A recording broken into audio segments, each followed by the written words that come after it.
பேசும் தலைமை நிகழ்ச்சிக்காக உங்கள் அனைவரையும் அன்போடு வரவேற்கின்றேன்.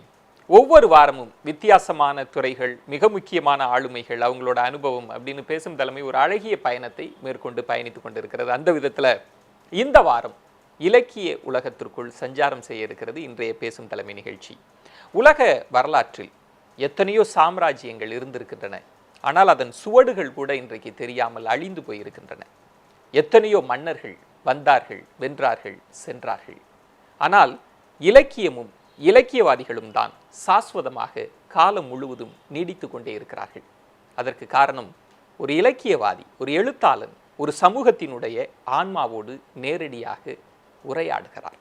அந்த இடத்தில்தான் தமிழினுடைய தொன்மையான இலக்கிய நீட்சியில் ரொம்ப மிக முக்கியமான எழுத்தாளரை தான் இன்றைய பேசும் தலைமை நிகழ்ச்சி சந்திக்க இருக்கிறது. இவரை பற்றி சொல்லணும் அப்படின்னா, வாசகர்கள் இவருடைய எழுத்துக்காக தவம் இருந்தார்கள் அப்படின்னே சொல்லணும். இன்னும் சொல்ல வேண்டுமென்றால், வெகுஜன மக்களினுடைய உளவியலை கட்டமைத்ததில் இவரது எழுதுகோள் ஒரு காத்திரமான பங்கை ஆற்றி இருக்கிறது. நான் நிறைய பீடிகை போடுகிறேன் அப்படின்னு நீங்க நினைக்கலாம். இவரை பற்றி ஒரு அழகான தொகுப்பு உங்களுக்காக காத்திருக்கிறது. பார்த்த பிறகு பேசும் தலைமை பயணிக்கும். எழுத்து யோகி பாலகுமாரன் அவர்கள் தஞ்சாவூர் மாவட்டம் பழமார்நேரி எனும் சிற்றூரில் பிறந்தவர். ஆன்மீக ஸ்தலமான தஞ்சையின் பிரம்மாண்டமாக விளங்கும் தஞ்சை பெரிய கோவில் இளம் வயது பாலகுமாரனை வெகுவாக கவர்ந்தது. அந்த நினைவலைகளை எல்லாம் மையாக்கி இந்த எழுத்து சித்தர் வரைந்த காவியம்தான் இலக்கிய உலகில் இன்றும் தனி கவனத்தினை பெற்ற உடையார் எனும் நாவல்.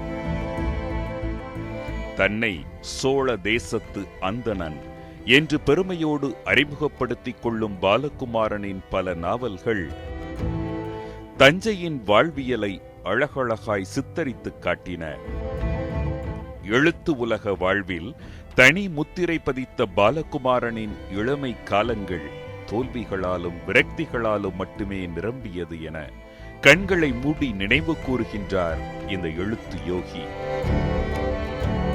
தமிழ் பேராசிரியையும் தனது நேசத்திற்குரிய தோழியுமாகிய தாயார் சுலோச்சனா அவர்கள்தான் தனக்கு பழந்தமிழ் இலக்கியத்தையும் தன்னம்பிக்கையும் விதைத்தெடுத்தார் என கண்கள் முழுவதும் நன்றிகளை நிரப்பி மௌனிக்கின்றார் இந்த எழுத்து தபசி. தனது எழுதுகோல் என்றைக்கும் சமூகத்தின் அசிங்கமான பகுதிகளை படம் பிடித்தது கிடையாது என்பதுதான் எனது தவம் என்று வெண்ணிற தாடியை கோதி விட்டபடி நம்மை கூர்ந்து பார்க்கின்றார் பாலகுமாரன். யோகி ராம் சுரத்குமார் அவர்களை சந்தித்த பிறகு பாலகுமாரனின் வாழ்வும் எழுத்தும் ஆன்மீக உலகின் இன்னொரு சாளரத்தை திறந்துவிட்டது எனலாம். அபிராமி பட்டர், அருணகிரிநாதர், தாயுமானவர் போன்ற நாவல்களின் மூலம் ஆன்மீக உலகில் சஞ்சாரம் செய்த பாலகுமாரன் மகாபாரதம், ராமாயணம் போன்ற இதிகாசத்தின் இன்னொரு பரிமாணத்தை இலக்கிய உலகிற்கு அறிமுகம் செய்யும் வேள்வியில் இப்போது மூழ்கியிருக்கிறார். ஓர் இலக்கியவாதியாக, புகழ்பெற்ற திரைப்பட வசனகர்த்தாவாக, ஆன்மீகவாதியாக, சரித்திர நாவலாசிரியராக தன்னை நிலைநிறுத்திக் கொண்ட இந்த எழுத்து யோகி தனது எழுத்தின் சாரத்தையும் எழுத்தாளன் மீட்டெடுக்க வேண்டிய மனித மனங்களின் ஈரத்தையும் நம்மோடு பகிர்ந்து கொள்கிறார் இன்றைய பேசும் தலைமையில். என்ன நேயர்களே, எழுத்து சித்தர், எழுத்து யோகி ஏராளமான எழுத்துக்களின் மூலமாக சமூகத்தினுடைய உளவியலை கட்டமைத்த எழுத்தாளர் திரு பாலகுமாரன் அவர்களைத்தான் இன்றைய பேசும் தலைமை நிகழ்ச்சி சந்திக்க இருக்கிறது. சந்திக்கலாம். வணக்கங்க. வணக்கம். உங்களுடைய எழுத்தினுடைய அனுபவம், உங்களுடைய வாழ்க்கையினுடைய அனுபவம் அப்படின்னு ஒட்டுமொத்தமாக இந்த பேசும் தலைமையின் மூலமாக நேயர்களுக்கு கொடுக்கணும் அப்படின்னு ஆசைப்படுறேன். அதுக்கு முன்னாடி எத்தகையோ எழுத்தாளர்கள் தமிழ் இலக்கிய மரபில் எழுதி குவிச்சிருக்கிறாங்க. ஆனால் ஒரு பாமரத்தனமான கேள்வி, ஏன் இலக்கியம் வாசிக்கப்பட வேண்டும்? நல்ல கேள்வி. நான் பாமரத்தனமான கேள்வி என்று எதுவும் கேட்கப்பட வேண்டும். ஏன் இலக்கியம் என்றும் கேட்கப்பட வேண்டும். யார் கேட்பார்கள்? இலக்கியத்தை தெரிந்து கொள்ள வேண்டும் என்ற ஆவல் உள்ளவர்தான் ஏன் இலக்கியம் என்று கேட்பார்கள். இலக்கியம் பற்றிய பிரங்கை இல்லாதவர்கள் இந்த கேள்வி வராது. யாருக்கு இலக்கியம் தெரிந்து கொள்ள வேண்டும் என்ற ஆவல் வரும்? யாருக்கு வாழ்க்கை தெரிந்து கொள்ள வேண்டும் என்ற ஆவல் வருகிறதோ, யார் வாழ வேண்டும் என்று ஆசைப்படுகிறார்களோ அவர்களுக்கு இலக்கியம் பற்றி தெரிந்து கொள்ளும்.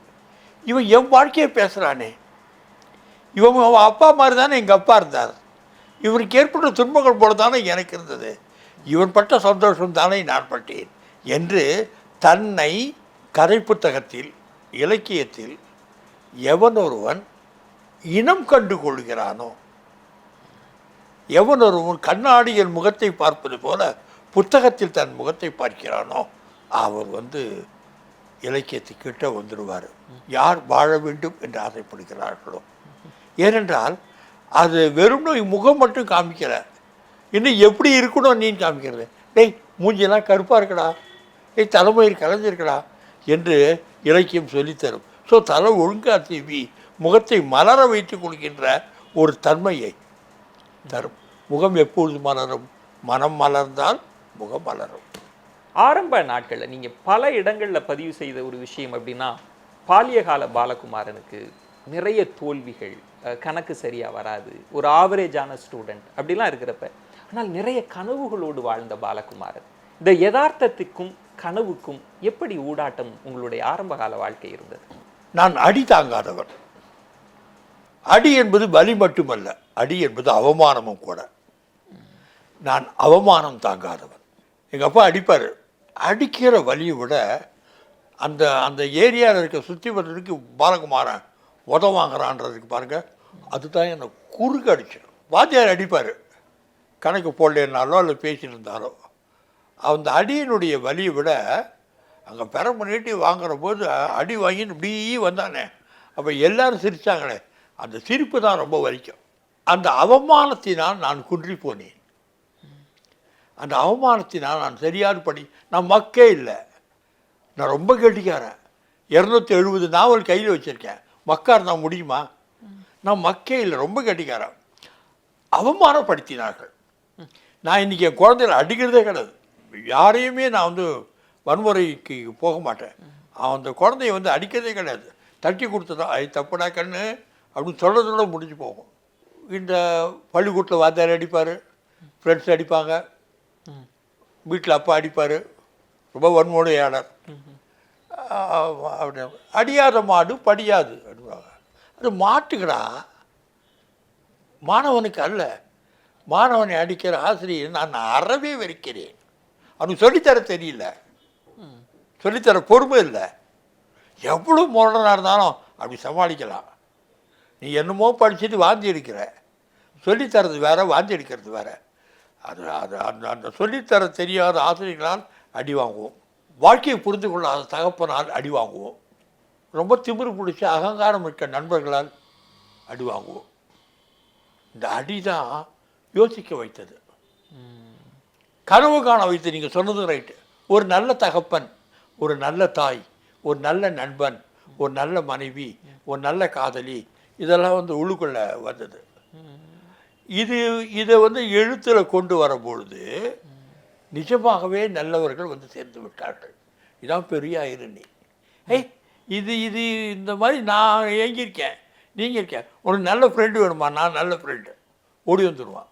எங்கள் அம்மா அதிகம் என்னை புரிஞ்சுட்டது என்னுடைய எழுத்துக்கு அப்புறம் தான். இவ்வளோ இருக்கா உனக்கு, இத்தனை கஷ்டப்பட்டுருக்கியா? எங்கள் அப்பா கடைசி வரைக்கும் புரிஞ்சுக்கலாம். அது வேறு விஷயம். ரொம்ப நன்னா எழுதுகிறான், பரிசெல்லாம் வாங்குறான், அவ்வளோதானே தவிர அவருக்கு வேறு ஒன்றும் அது கொஞ்சம் வேணுமே, அது இல்லை. ஆனால் நல்ல உறவுகள், நல்ல நட்புகள் கிடைத்தது. ஒரு பிரம்மாண்டமான சாம்ராஜ்யம் இருக்கு என்கிட்ட. பிரம்மாண்டமாக ஒரு ஆயிரக்கணக்கான ஆட்கள், மனிதர்கள் என் மீது பிரியமுள்ளவராக இருக்கிறார்கள். காரணம் எழுத்து. என் எழுத்தை படிச்சுட்டு என்ன மாதிரியே இயங்கினவர்கள் எனக்கு நெருங்கி வந்து விட்டார்கள். ஸோ வாழ்க்கையில் ஆரம்பத்தப்பட்ட கஷ்டங்கள் நான் என்ன பண்ணேன்னா பாசிட்டிவாக மாற்றிட்டேன். அதான் உரம். அந்த அடி வாங்காத செல்லமாக இருந்தாக்கா நான் ஒரு குண்டு ஆளாக இருந்து செத்து போயிருப்பேன். இன்று வரை உயிரோடும் உயிர்ப்போடும் இருப்பதற்கு காரணம் இலக்கியம். குமரி கொண்டு இருக்கக்கூடிய அந்த பெண்களுக்கான உளவியலை கட்டமைச்சதில் ஒரு மயிலிறகை போல உங்களுடைய எழுத்துக்கள் இருந்தது. ஆனாலும் நான் உங்களிடம் கேட்பது எப்படியுமே உங்கள் முதல் தரிசனமாக இருக்கக்கூடிய அம்மாவினுடைய நினைவுகள் இன்றைக்கு நீங்க யோசிக்கிறப்ப உங்கள் ஆழ் மனதில் அம்மா எப்படி படிமமாக படிந்திருக்கிறார்? அம்மா வந்து சிநேகிதி, ஃப்ரெண்டு. கையில் வந்து குறுந்தொகை வச்சுட்டு அந்த குறுந்தொகையை படிப்பாங்க. அந்த குறுந்தொகையில் இருக்கிற தலைவியை விட்டு விட்டு வேறு பெண்ணிடம் போன கணவனை பற்றிய மனைவியின் எங்கள் அது அது அந்த ஒரு கவிதை படிப்பாங்க.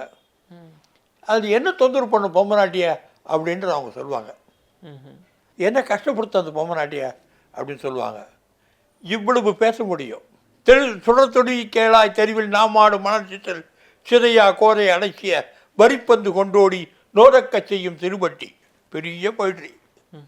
அது கவியருடைய கடைசியில் நகைக்கூட்டம் செய்வான் கள்வன் மகன். நான் ரொம்ப திரும்ப இதில் சிரிக்கிறதுக்கு என்ன இருக்குது? நகைக்கூட்டம் செய்வான் கள்வன் மகன். நான் விற்கிற மாதிரி இருந்தது. அம்மா அவன் வந்து வெடுக்கிற கிள்ளினா அம்மா வந்து என்னன்னு கேட்டால் அவனுக்கு விற்கிற மாதிரி இருக்குது, அவன் விற்கின்னு இருக்கான் அப்படின்னு நான் போய் சொல்லிட்டேன். அதை பார்த்து அவன் என்னை சிரிக்கிறான். நான் சொன்ன பையை பார்த்து அவன் சிரிக்கிறான். நான் கேட்டேன் அம்மாட்ட, இது ஏன் சிரிக்கிற மாதிரி இருக்கிறத பார்த்து அவளுக்கு என்ன வந்து இதில் புரியுது, இந்த கவிதை என்ன சொல்லு? தன் பொருட்டு ஒரு பெண் பொய் சொல்கிறாள் என்றால் தன்னை நேசிக்கிறாள் என்று அர்த்தம்.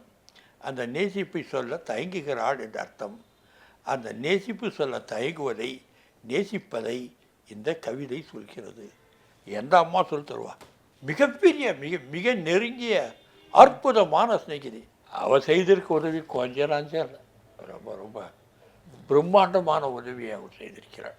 ஒரு தாய் எப்படி இருக்கணும் அப்படின்ற இடத்திலிருந்து தான் பாலகுமாரன் அப்படின்ற ஒரு ஆகச்சிறந்த எழுத்தாளனினுடைய இந்த சமூகம் பற்றிய பார்வை, ஒரு குடும்பத்திற்குள் இருக்கக்கூடிய பெண்ணிய உலகத்தை நீங்க தரிசனம் இந்த உலகத்திற்கு காமிச்சது அப்படின்னு நிறைய விஷயங்கள் பேச வேண்டியிருக்கிறது. ரொம்ப முதல் புள்ளியிலே ரொம்ப ரொம்ப ரொம்ப எமோஷ்னலாக, ரொம்ப மனசுக்கு நெருக்கமாக அந்த நிகழ்ச்சியை கொண்டு வந்துட்டீங்க. நம்ம தொடர்ந்து பேசலாம்யா. ஒரு சின்ன பிரேக் எடுத்துக்கிறேன். எழுத்து சித்தர், எழுத்து யோகி திரு பாலகுமாரன் அவர்களோடு தான் நம்ம பேசிகிட்டு இருக்கிறோம். அவருடைய எழுத்துக்கள் பெண்ணிய உலகத்திற்குள் அந்த எழுத்து என்ன செஞ்சிச்சு அப்படின்றத நான் சொல்லி தெரிய வேண்டியதில்லை. அவ்வளவு வாசகிகளும் சொல்லிகிட்டே இருப்பாங்க. அப்படிப்பட்ட அந்த அனுபவத்திலிருந்து இன்னும் பல பரிமாணங்கள் காத்திருக்கிறது. ஒரு சிறிய விளம்பர இடைவேளைக்கு பிறகு நாம் தொடர்ந்து பேசலாம். காத்திருங்கள். உங்களுடைய எழுத்து படிப்பின் மூலமாக கொஞ்சம் பதப்படும், அனுபவத்தின் மூலமாக இன்னும் நன்றாக பதப்படும். அனுபவத்தை யோசிப்பதன் மூலமாகத்தான் மிகச்சிறந்த எழுத்தாளராக முடியும்.